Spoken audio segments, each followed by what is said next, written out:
Si la finance est l'adversaire, alors il faut l'affronter avec nos moyens. Et d'abord chez nous, sans faiblesse, mais sans irréalisme, en pensant que ce sera un long combat, une dure épreuve, mais que nous devons montrer nos armes. Maîtriser la finance commencera ici par le vote d'une loi sur les banques qui les obligera à séparer leurs activités de crédit par rapport aux opérations spéculatives. Aucune banque française ne pourra avoir de présence dans les paradis fiscaux. Les produits financiers toxiques, c'est-à-dire sans lien avec les nécessités de l'économie réelle, seront purement et simplement interdits. Alors sur la promesse de François Hollande de sortir les banques françaises des paradis fiscaux, c'est bien simple, il n'y a rien du tout dans le projet de loi. Donc de ce point de vue-là, aucune avancée. Alors la bonne nouvelle quand même, c'est que lors de la conférence de presse du 19 décembre, lorsque le ministre des Finances, Pierre Moscovici, a annoncé le projet de loi, il s'est dit ouvert à des amendements parlementaires qui pourraient renforcer la loi, obligeant les banques à sortir des paradis fiscaux. Donc ça, c'est la bonne nouvelle. Si tant est que les parlementaires fassent des propositions, il faudra attendre février prochain pour le vérifier. Alors la deuxième promesse de François Hollande, c'était de nous dire que les produits financiers toxiques seront purement et simplement interdits. Alors là, dans le projet de loi, effectivement, il y a deux grands produits toxiques de spéculation qui sont interdits. Le premier, c'est le fait que les banques françaises jouent avec des produits financiers complexes qui parient sur les prix des matières premières agricoles. Alors ça, le gouvernement a dit, on n'en veut pas pour les banques françaises. Sauf que, quand on regarde les comptes des banques françaises, on s'aperçoit que ce genre d'activité, c'est extrêmement faible. C'est une part très très petite de l'activité des banques françaises. Donc c'est une interdiction, mais qui ne touche pas grand-chose.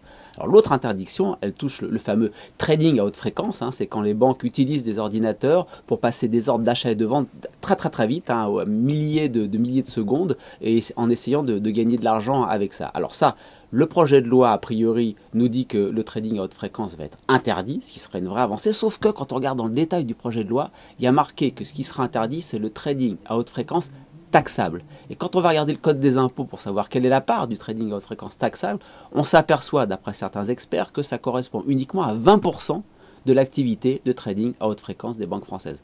Donc, oui, le trading à haute fréquence va être interdit, mais uniquement dans une partie extrêmement restreinte de l'ensemble du trading à haute fréquence. Donc sur la promesse générale d'interdire purement et simplement des produits toxiques, c'est d'un côté une interdiction sur des produits, sur des activités extrêmement faibles pour les banques françaises, et de l'autre côté, une vraie interdiction, mais qui ne touche que 20% de l'ensemble de l'activité. Donc là aussi, on est passé à côté des promesses. Alors bien évidemment, on attendait surtout François Hollande sur sa promesse de séparation des activités spéculatives, des activités de crédit utiles à l'économie. Et là, effectivement, le projet de loi s'ouvre avec un projet de séparation. Quel est-il? C'est d'obliger les banques à mettre dans des filiales très spécialisées, hein, qui auront des contraintes beaucoup plus fortes que la banque de détail, celle sur laquelle on met nos dépôts et qui nous fait des crédits, à nous particuliers pour acheter une maison, une entreprise pour investir. Donc cette partie-là, elle reste normale, entre guillemets. Et la partie filialisée, elle aura des contraintes en capital plus fortes. Donc ça veut dire que les banques vont être obligées de mettre plus d'argent de côté. Toute l'activité sera moins rentable et du coup beaucoup moins intéressante. Alors toute la question, c'est où est-ce qu'on met la frontière? Qu'est-ce qu'on met dans ces filiales qui seront beaucoup plus contraintes? Alors le gouvernement dit deux choses. D'une part, les prêts non garantis aux fonds spéculatifs. Alors, quand vous dites ça à un banquier, il rigole, parce qu'un banquier ne fait jamais un prêt sans garantie à un fonds spéculatif. Il peut prêter de l'argent à un fonds, mais il lui demande en échange de lui donner des garanties de remboursement. Donc les prêts non garantis aux fonds spéculatifs, ça ne va pas être grand-chose. Et puis, l'autre grande chose qui est mise dans la filiale, c'est ce qu'on appelle le trading pour compte propre. C'est-à-dire quand les banques jouent avec leur propre capital, prennent des paris avec leur propre capital pour essayer de gagner de l'argent. Bien évidemment, si elles perdent, elles mangent leur capital. Donc c'est extrêmement dangereux. Et donc là, le gouvernement dit, ça, on n'en veut pas. Ça va dans le bon sens, sauf qu'il y a une autre activité qui est extrêmement importante pour les banques qui s'appelle une activité de teneur de marché. Qu'est-ce que ça veut dire? Ça veut dire que quand un client vient voir une banque en lui disant tiens, achetez-moi des actions, des obligations ou alors des produits financiers extrêmement complexes et j'en veux 500 et vous allez me les livrer pour dans 15 jours. À la banque, elle va falloir qu'elle aille sur les marchés financiers, trouver toutes ces actions, ces obligations, ces produits financiers complexes, les acheter, faire un package et puis les vendre. Et le temps de trouver tous ces produits, de les acheter à l'un, à l'autre, de les conditionner pour en faire un package global, il se passe plusieurs jours, il peut se passer plusieurs semaines. Et c'est un temps de spéculation extrêmement important. La banque peut être tentée d'attendre un peu pour acheter, ou d'acheter, de revendre et de racheter, enfin de spéculer, et donc de prendre des positions spéculatives extrêmement fortes, alors qu'a priori, elle ne fait que répondre à la demande d'un client. C'est ce que les financiers appellent des positions directionnelles, c'est-à-dire on prend un pari dans un sens. C'est extrêmement risqué, et ça, ces activités-là, eh bien, elles ne sont pas du tout filialisées. Pour tous les experts que j'ai pu interviewer pour commenter ce projet de loi, tous me disent les activités de teneurs de marché sont extrêmement risquées, il fallait absolument les filialiser. Mais ça, le lobby bancaire a réussi à faire croire au gouvernement que si on mettait ces activités de tenue de marché dans la partie filialisée, les contraintes seraient tellement fortes que, par exemple, elles auraient du mal à vendre la dette publique française. Alors évidemment, le gouvernement ne peut pas accepter une activité qui ferait qu'il aurait du mal à vendre ces titres de dette publique. Tous les experts disent c'est n'importe quoi, qu'une activité soit filialisée, pas filialisée, plus ou moins contrainte. Vendre de la dette publique d'un État, c'est une des choses les plus simples qu'on puisse arriver à faire en matière de finances. Donc sur la filialisation, on est resté encore une fois, à côté de la plaque. La bonne nouvelle, c'est que Pierre Moscovici, le ministre des Finances, s'est dit peut-être ouvert à ce qu'on puisse améliorer les choses, mais sans toucher l'architecture générale, c'est-à-dire sans, à mon sens, ce que ça veut dire, c'est sans remettre en cause vraiment le principe assez à minima de la séparation qu'il a instauré. Si c'est vraiment ça, si on ne peut pas aller plus loin au moment du débat parlementaire, alors ça veut dire que la promesse de séparation n'aura pas été tenue. Alors, dans la suite du projet de loi, il y a un élément extrêmement important qui n'était pas du tout parmi les promesses de François Hollande, mais qui vient plutôt du débat qu'on a au sein de l'Union européenne et pour lequel le gouvernement a vraiment pris de l'avance par rapport au débat européen. Et c'est ce qu'on appelle l'établissement de plans de redressement et de résolution pour les banques. Qu'est-ce que ça veut dire? Ça veut dire que l'ACP, l'autorité de contrôle prudentiel, qui est le vrai régulateur financier des banques, de la finance en France, va se retrouver avec de nouveaux pouvoirs. Le premier, c'est de dire aux banques, vous devez m'expliquer comment vous fonctionnez. Quand on dit la banque Lehman Brothers a fait faillite, il faut savoir que c'est plus de 2800 entités juridiques différentes.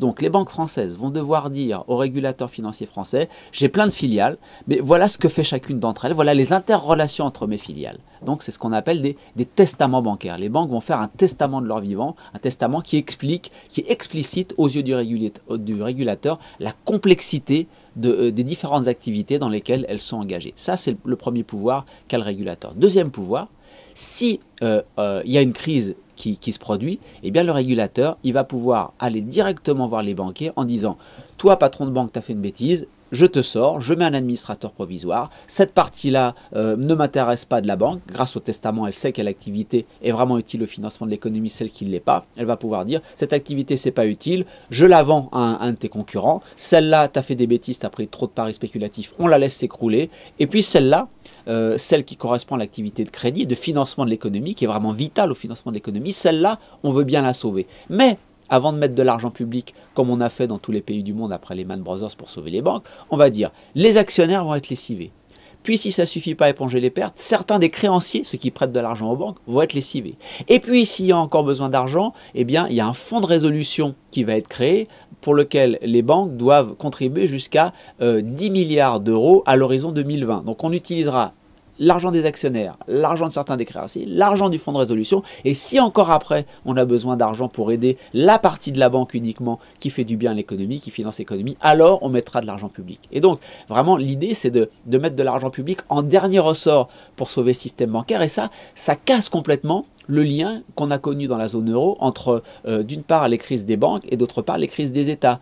Comme les banques achètent beaucoup de titres publics émis par les États, dès qu'un État a des difficultés ou dès que les investisseurs pensent qu'un État va avoir des difficultés à rembourser, on craint pour les banques. Et dès qu'on craint pour les banques, on dit l'État il va falloir qu'il aille aider les banques, donc on craint pour les États. Il y a un cercle vicieux qui fait que dès qu'on a peur d'un côté, on a peur pour l'autre. Et bien avec ça, on est sûr, normalement, sur le papier au moins, que le gouvernement n'interviendra qu'en dernier ressort et pour aider uniquement la petite partie des banques qui est utile à l'économie. Toute la question, bien sûr, c'est de savoir si le régulateur financier va oser faire ça. Au moment où une grande banque française a des difficultés, est-ce qu'il va oser utiliser tous ses pouvoirs? En fait, tous ces pouvoirs qui vont se retrouver concrètement dans les mains du gouverneur de la Banque de France? Est-ce qu'il osera, au moment où il y a une crise, intervenir? J'ai pu interviewer un haut fonctionnaire de l'autorité de contrôle prudentiel qui m'a dit lorsqu'on grille un feu rouge, on met tout de suite une amende. Pour mettre une prune à une banque, c'est tout de suite la croix et la bannière. C'est vrai que c'est difficile pour un régulateur d'affaiblir une banque de son pays. Et donc toute la question clé de cette vraie avancée, ça consiste à savoir si le gouverneur de la Banque de France, demain, osera utiliser ses pouvoirs en cas de crise pour vraiment mettre la main sur les banquiers et sur leurs erreurs.